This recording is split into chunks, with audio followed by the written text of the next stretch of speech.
Hello friends, இந்த வீடியோவில் நம்ம பார்க்க போகிறது பார்த்தீங்கன்னா ஆந்தூரியம் அப்படின்னு சொல்லக்கூடிய இந்த பிளான்ட் பற்றி தான். இதில் பார்த்தீங்கன்னா பூவிட ஸ்டார்ட் ஆகிருக்கு. ஸோ நான் வந்து இது ஒரு வீடியோவாக போடலாம் அப்படின்னு எடுத்தேன். இந்த பிளான்ட்டுக்கு பார்த்தீங்கன்னா வேர்கள் எப்படி இருக்குன்னு பார்த்தீங்கன்னா இந்த மணி பிளான்ட்டோட வேர் எப்படி இருக்குமோ அந்த மாதிரி இருக்கும்.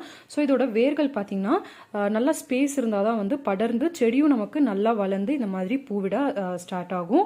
ஸோ வந்து மண் பார்த்தீங்கன்னா ஒரு 20%, மீதி இருக்கிற 80% பார்த்தீங்கன்னா கொக்கோபீட், அப்படி இல்லைன்னா இந்த தேங்காய் நார் இருக்கு இல்லையா, அதை கட் பண்ணி போடணும். அப்போ தான் பார்த்தீங்கன்னா நல்லா வேர் வந்து அதுக்குள்ளே வந்து நல்லா ஸ்ப்ரெட் ஆகி அந்த ரூட் வந்து விரிஞ்சு வரும். அப்போ தான் நமக்கு பிளான்ட்டும் அந்த இலையெல்லாம் பார்த்தீங்கன்னா இன்னுமே வந்து நல்லா பெருசாக வளரும். இது பார்த்தீங்கன்னா ஒரு 3 மாதம் தான் ஆயிருக்கு இந்த பிளான்ட்டுக்கு. ஆனால் இதுக்கே இங்கே பார்த்தீங்கன்னா இந்த அளவுக்கு க்ரோத் இருக்குது.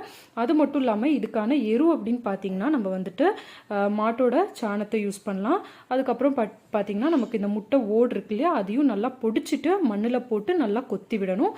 ஸோ நீங்களும் தாராளமாக ஆந்தூரியத்தை